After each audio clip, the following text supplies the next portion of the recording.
Hello and अस्सलाम वालेकुम। Welcome to my YouTube channel. I hope आप सब लोग ठीक ठाक होंगे। लेकिन मैं तो बिल्कुल भी ठीक ठाक नहीं हूँ, क्योंकि आपने मुझे बहुत ज़्यादा डिसअपॉइंट किया। आप कितने ज़्यादा खड़ूस हो हैं। आप लोग मेरी नई स्टोरीज़ को तो बिल्कुल भी नहीं देख रहे हो, और आपने लिटिल एरोगेंट के साथ भी ये सलूक की है।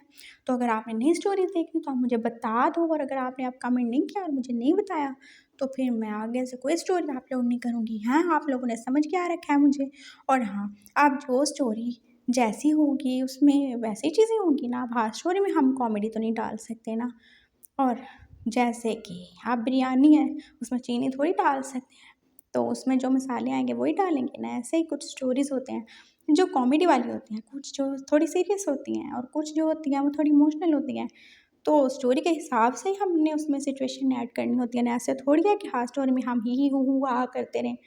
तो अगर मैंने आपको पहले ही बताया था कि आपने माई लव इज़ डॉन या I don't wear a guest आपको चाहिए तो आप मुझे बता दो। और आपने क्या बोला था, हम देखेंगे देखेंगे। ये देख रहे हो आप लोग, बड़ा आपने मुझे डिसअपॉइंट किया। बहुत ज़्यादा ही दुख दिया आप लोगों ने मुझे, और मेरा तो दिल ही नहीं कर रहा था ये वाली स्टोरी भी अपलोड करने को। फिर मैंने सोचा चलो कोई बात नहीं, बच्चे हैं, हो जाता है। और अगर आप बच्चे नहीं सुधरे तो फिर मैं भी बच्चों के साथ बच्चा ही बन जाती हूँ, और मैं भी तो छोटा सा बच्चा ही हूँ। चलें, बड़ी बातें होंगी, अपनी स्टोरी की तरफ चलते हैं। तो अब हमारे वांगजी ने पापड़ बेलने के बाद, यानी कि लिटरली बहुत ज़्यादा ही पापड़ बेलने के बाद, जैसे कैसे करके विंग को कन्विंस कर लिया था, और उसे अपने मामा के ब्राइट फ्यूचर का बहुत ज़्यादा बड़ा सा हाथ दिखाते उसने बोला था कि देखो, क्या तुम नहीं चाहते कि तुम्हारी मामा जो हैं वो एक अच्छी फैमिली लाइफ गुजारे, उनका भी हस्बैंड हो। और देखो, जब तुम्हारी शादी हो जाओगी, तुम कहीं चले जाओगे, मैं क्यों जाऊँगा? विंग ने एकदम से कहा। हाँ, तो मतलब तुम्हारी शादी नहीं होगी क्या?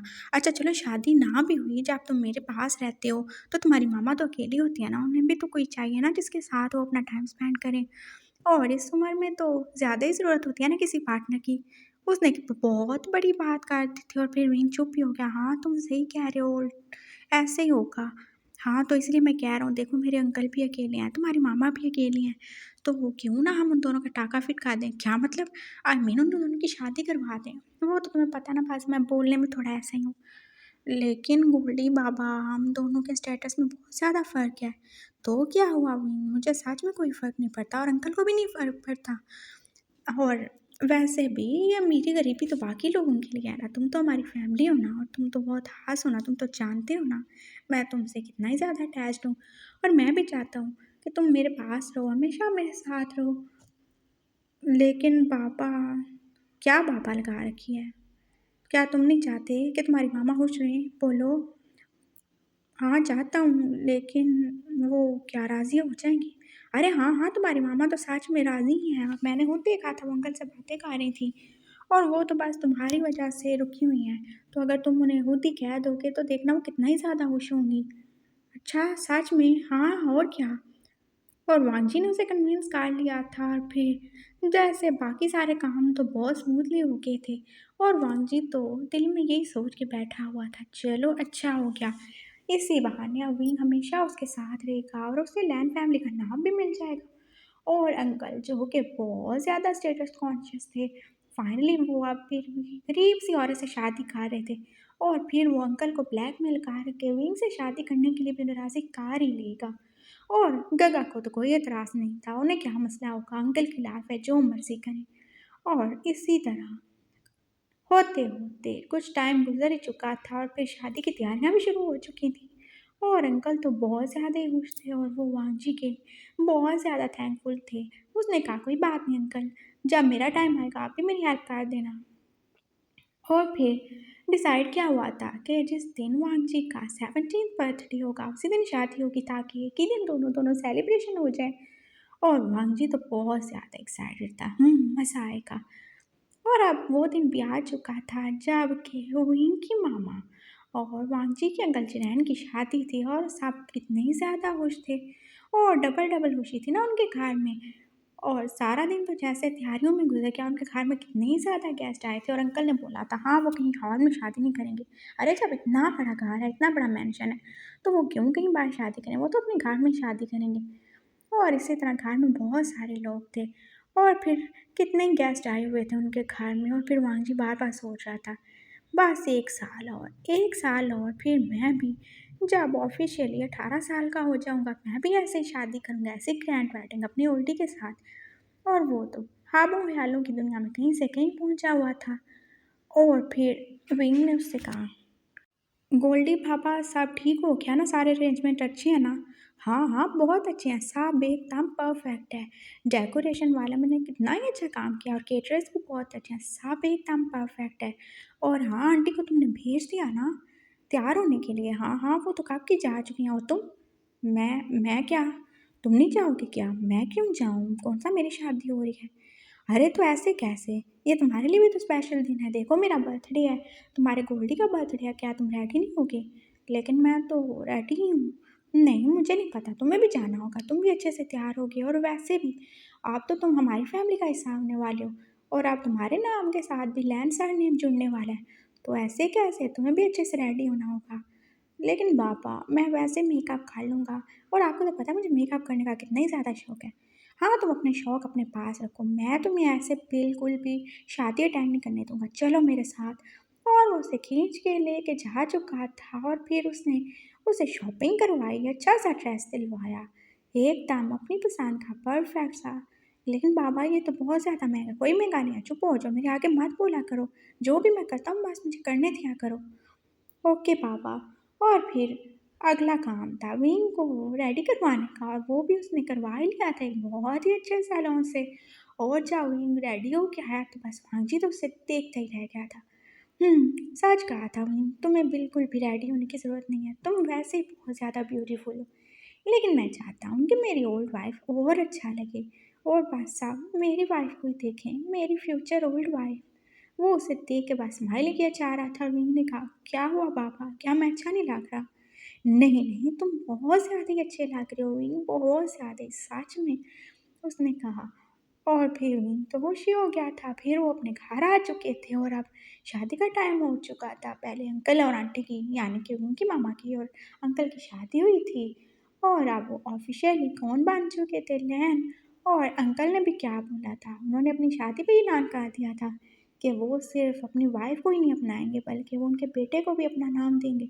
और उन्होंने सब के बीच में विंग को अपने पास खड़ा करके बोला था, आज से ये विंग है, लैन विंग, ये मेरा बेटा है, और मैं चाहता हूँ आप सब लोग इसे इसी नाम से जानें।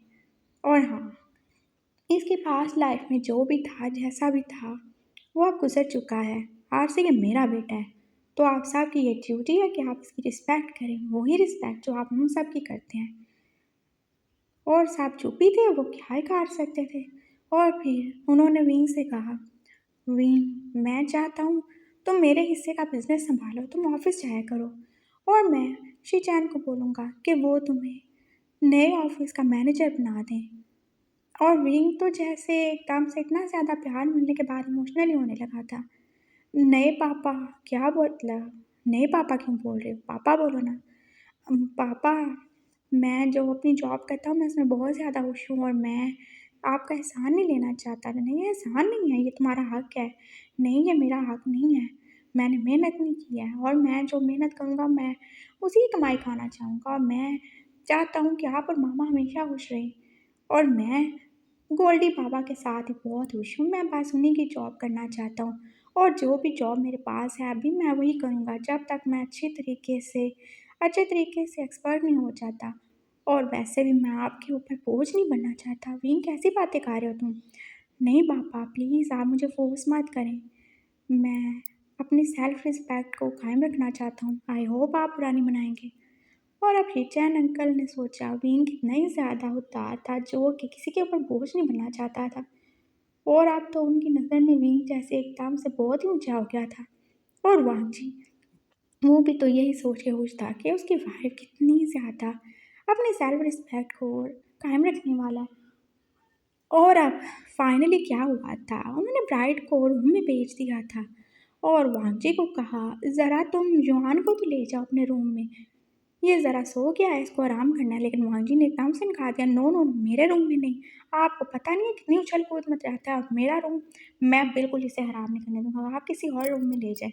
उसने अपनी भाभी से कहा, और वो तो जैसे छुपी हो गई थी, पता नहीं इसकी एरोगेंस कहाँ खत्म हो गई, और अपने भतीजे को ही अपने रूम में लेके नहीं जाना चाहता था। और अब वो तो नहीं जानती थी कि वांग जी ने अंदर क्या ही खिचड़ी पकाई हुई थी और क्या ही सोचे जा रहा था।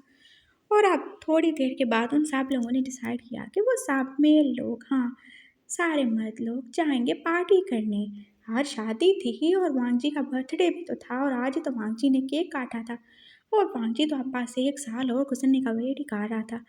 और फिर वो सब पार्टी करने के लिए क्लब में जा चुके थे, जहाँ पर नए पापा ने विंग को कहा, क्या तुम ड्रिंक करोगे? उसने कहा, नो नहीं पापा, मैं नहीं कर सकता। क्यों नहीं कर सकते? तुम अल्फा हो ना। और अब विंग चुप हो गया। फिर उसे याद आया उसकी मामा ने क्या ही बोला था कि उसने कभी भी अपने नए पापा को नहीं बताना कि वो अल्फा नहीं बल्कि ओमेगा है। और उसने कहा, लेकिन पापा मैं ड्रिंक नहीं कर सकता। कोई बात नहीं, क्या तुम मेरे लिए भी नहीं करोगे? और फिर विंग अब क्या ही कर सकता था, नए पापा ने बोला था। सो उनकी खुशी के लिए उसने गिलास उठा ही लिया था और बेचारा कितनी मुश्किल से उसे पिए जा रहा था। और मांझी का भी दिल कर रहा था, अंकल मैं भी थोड़ा पी लूँ। और उसके अंकल ने उसे घूर के दिखा, शट अप वांग जी, तुम अभी छोटे हो। वांग जी अब उनके सामने एकदम से खड़ा हो गया, अंकल ये देख रहे हैं आप मुझे, कहाँ से छोटा हूँ मैं? देखें मेरी हाइट तो आपकी हाइट से भी ऊंची हो गई है और आप मुझे छोटा कह रहे हैं। हाँ हो गए, चाहे तुम कहाँ पे चढ़ जाओ, खम्भे पे चढ़ जाओ, लेकिन तुम अभी छोटे हो। ऑफिशियली जब तक तुम 18 के नहीं होगे तुम ड्रिंक नहीं करोगे। अंकल प्लीज मैं करना चाहता हूँ। नो। और आपके बाहर उसके गगा ने उसको रोका था, वांग जी अंकल से आके जिद मत करो, समझे तुम? और वांग जी अब चुप ही हो गया था, लेकिन उसने सोच लिया था, गोल्डी कोई चीज़ करना चाहे तो किसकी हिम्मत है जो उसे रोके। और फिर उसने छुपा छुपा के छोटा सा उसको कहीं से काफ सिरप की शीशी मिल गई थी, जिसमें उसने अपनी ड्रिंक डाली कि मैं भी आज ट्राई करके रहूँगा, ये समझ से क्या खुद को है, क्या ये ज़्यादा ही अच्छे हैं, क्या आप बड़े लोग ही सब कुछ खा सकते हैं, मैं भी इंजॉय करूँगा। और अब क्या ही हुआ था, विंग को तो एक गिलास पीने के बाद ही चढ़ चुकी थी और उसका तो सार घूमने शुरू हो गया था। और वांगजी तो जैसे होश हो गया था, वाह, उसे याद आया पिछली दफ़ा नशा करने के बाद विंग ने क्या ही किया था। वो तो आप फिर से वही सब कुछ करना चाहता था विंग के साथ। और फिर उसके अंकल ने विंग की तरफ देखा, ओहो मेरा अल्फा बेटा, देखो तो बेचारा एक गिलास को भी हैंडल नहीं कर सकता। पापा मैंने बोला था ना। विंग बस इतना ही बोल पाया और वो बस जाके एक सोफे पे ही बैठ गया था। और यही हाल तो बाकी सब का ही था, उन्होंने कुछ ज़्यादा ही ड्रिंक कर ली थी और सब सोफों में बैठ चुके थे और अब बारी थी घर जाने की। और सब में होश में कौन था? सिर्फ हमारा वांग जी। तो अंकल जो कि बहुत ज़्यादा ही ड्रिंक कर चुके थे लेकिन फिर भी होश में थे और अच्छे खासे ही होश में थे। उन्होंने वांग जी को कहा, देखो वांग जी, जैसा कि तुम अपने कज़न ब्रदर को जानते हो। क्या मतलब कज़न ब्रदर? कौन कज़न ब्रदर? वांग जी को तो एकदम से जैसे तन बदन में आग ही लगी, अरे मैं इनकी बात कर रहा हूँ, अब वो तुम्हारा कज़न ब्रदर ही तो है। वो मेरा ब्रदर नहीं है अंकल, वो मेरा बेबी सिटर है और आप मुझे उसका भाई बनाने की कोशिश मत करो। वांग जी कितनी बुरी बात है, तुम अभी भी उसे गरीब सा लड़का समझ रहे हो, मुझे तुमसे ये उम्मीद नहीं थी, आप वो तुम्हारा भाई है, तुम्हारा कज़न है। अंकल कज़न तक ठीक है, उसके आगे कोई रिश्ता बनाने की ज़रूरत नहीं है, मेरा सिर्फ एक ही भाई है और हाँ वो मुझे इग्नोर करने के लिए काफ़ी है। और विंग मेरा भाई नहीं है, तो अब मुझे उसका भाई या उसको मेरा भाई बनाने की कोशिश मत कीजिएगा, समझे आप? उसने बोला और अंकल तो जैसे शौक ही हो गए थे, ये वांग जी क्या ही कहा जा रहा है। और वांग जी को तो मिर्चें लगनी थी ना, क्यों ना लगती, वो जिसे अपनी वाइफ बनाना चाहता है अंकल उससे उसका भाई बनाने पर तुल गया। नहीं, ऐसा बिल्कुल नहीं होने देगा वो, विंग को तो वाइफ बनाएगा, अपनी ओल्ड वाइफ, अपनी क्यूट वाइफ। और अब अंकल ने बोला, अच्छा मेरे साथ ज़्यादा बहस मत करो, जल्दी जाओ और अपने भाई को ले जाओ, देखो उसकी कितनी ज़्यादा बुरी हालत हो रही है। और अब वांग जी ने अपने भाई की तरफ यानी कि शेचनगा की तरफ देखा। हाँ वो बेचारे भी बहुत ज़्यादा ही ड्रिंक कर चुके थे और वो एकदम से उनकी तरफ बढ़ा और अंकल ने फिर से आवाज़ दी, मैं शिचन की बात नहीं कर रहा, मैं विंग की बात कर रहा हूँ। अंकल वो मेरा भाई नहीं है, आपको समझ आई क्या? अच्छा, नहीं है भाई, जो भी है, चलो उसको ले जाओ। देखा तुमने उसने कितना ज़्यादा ही खुद को नशे में डुबो ही लिया, लेकिन उसने तो 1 गिलास पिया था ना। हाँ, लेकिन वो 1 गिलास भी उसके लिए तो जैसे 10 बाल्टी के बराबर हो गया। उसको ले जाओ और हाँ, उसको अपने रूम में ही रखना, कहीं वो फिर से बाहर निकल के, समझ रहे हो ना तुम? और अंकल को फिर पुरानी वाली बात याद आ गई। और अब भांजी का तो ये बात सुन के एकदम से जैसे पूरे 32 के 32 दाँत ही बाहर निकलने लगे थे। हाँ, हाँ, हाँ, अंकल समझ गया, आप फ़िक्र ना करें, मैं स्ट्रेंजर्स आदमी को एकदम से अपने रूम में ही लॉक रखूँगा, बिल्कुल भी इसको बाहर नहीं निकलने दूँगा। मैं किसी के ऊपर इसका साया नहीं पड़ने दूँगा। आपने सही कहा, ये तो ड्रिंक करने के बाद बहुत ही ज़्यादा डेंजरस हो जाता है। थैंक यू अंकल, आप कितना ज़्यादा अच्छे हो। और भांजी ने एकदम से आगे बढ़ के विंग को जैसे अपने कंधे पे उठा लिया था। विंग जो क्या बेहोश ही हो चुका था एक ग्लास के बाद ही, और जल्दी से जाके उसे गाड़ी में बिठाया और फिर अपने शिचन का और अंकल को लेके वो घर आ चुका था। और अंकल की तो आज वेडिंग नाइट थी ना, तो वो अपने रूम में जा चुके थे।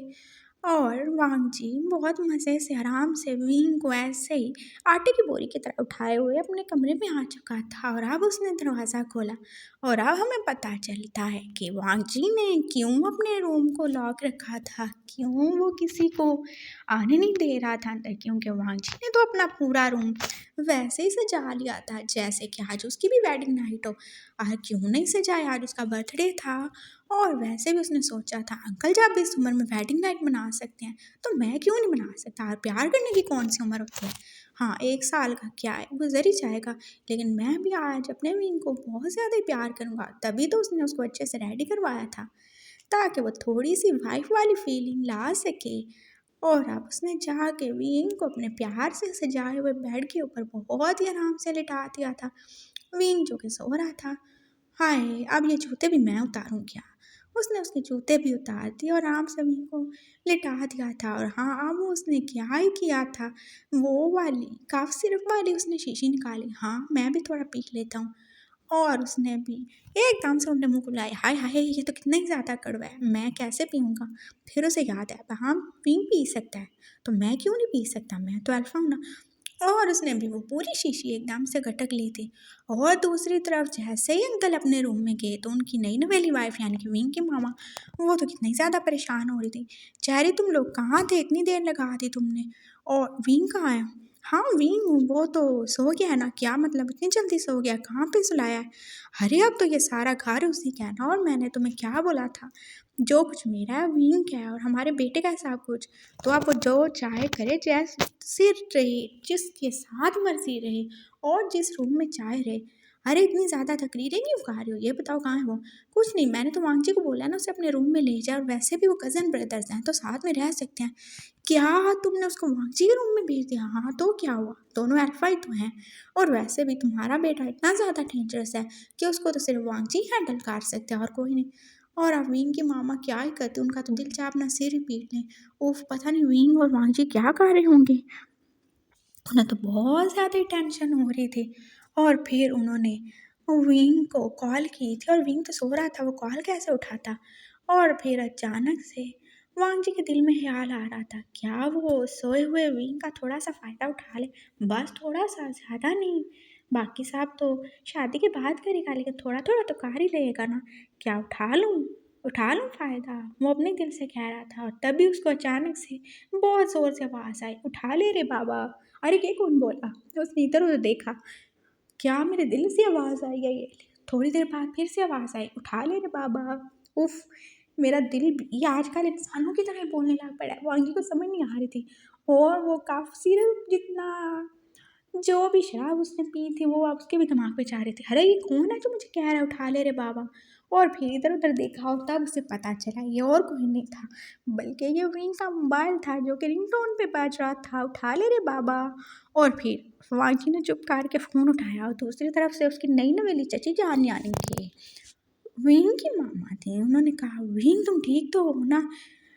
"आंटी मैं विंग नहीं, मैं वांजी हूँ।" "हाँ विंग बिल्कुल ठीक है, आप प्लीज़ हमें डिस्टर्ब मत करें।" "क्या मतलब है तुम्हारा डिस्टर्ब मत करूँ?" "आंटी देखिए मैं आपको कह रहा हूँ विंग ठीक-ठाक है, और हाँ मैं उसके साथ हूँ, उसको कुछ भी नहीं होगा। आप मुझ पे ट्रस्ट करती हैं ना?" ट्रस्ट और तुम पे। उन्होंने दिल में सोचा लेकिन कहा नहीं। "हाँ ठीक है, अपना ख़्याल रखना, और प्लीज़ विंग का ख़्याल रखना।" उन्होंने बस इतना ही कहा। "हाँ ठीक है, रखूँगा ख़्याल, बहुत अच्छे से ख़्याल रखूँगा, आप टेंशन ही नहीं लें।" उसने फिर से फ़ोन बंद कर दिया। और अब उसने जल्दी से अपना कोट उतारा, अपनी टाई की नॉट को ढीला किया, और अब वो आके विंग के साथ ही लेट चुका था, और उसने विंग को आग खा लिया। उफ़! कितना अच्छा है ये सब, है ना विंग?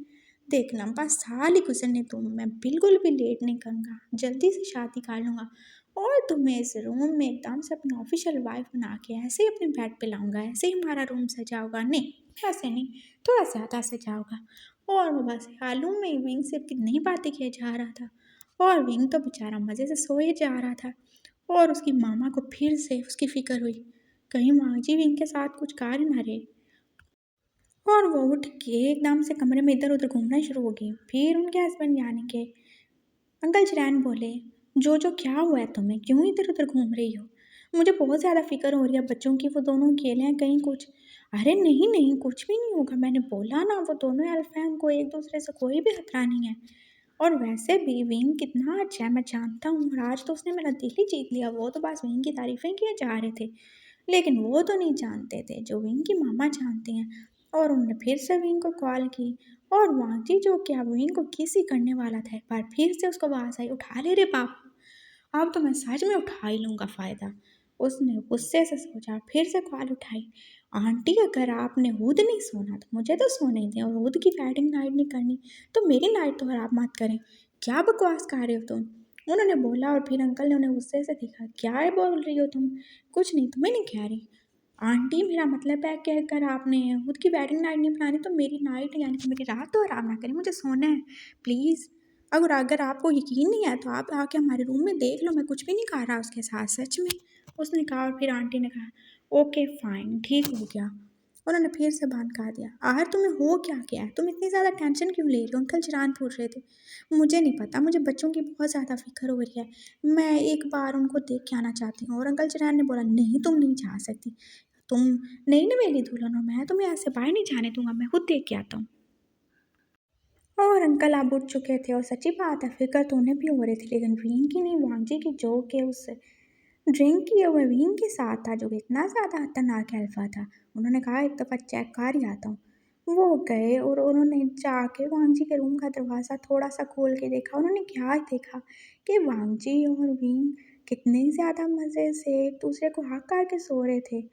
और वांगजी ने बिल्कुल किसी छोटे बच्चे की तरह विंग के जैसे चेस्ट पे सर रखा हुआ था और विंग का बाजू उसके सर के नीचे था और वांगजी ने उसको कितने प्यार से हक किया हुआ था।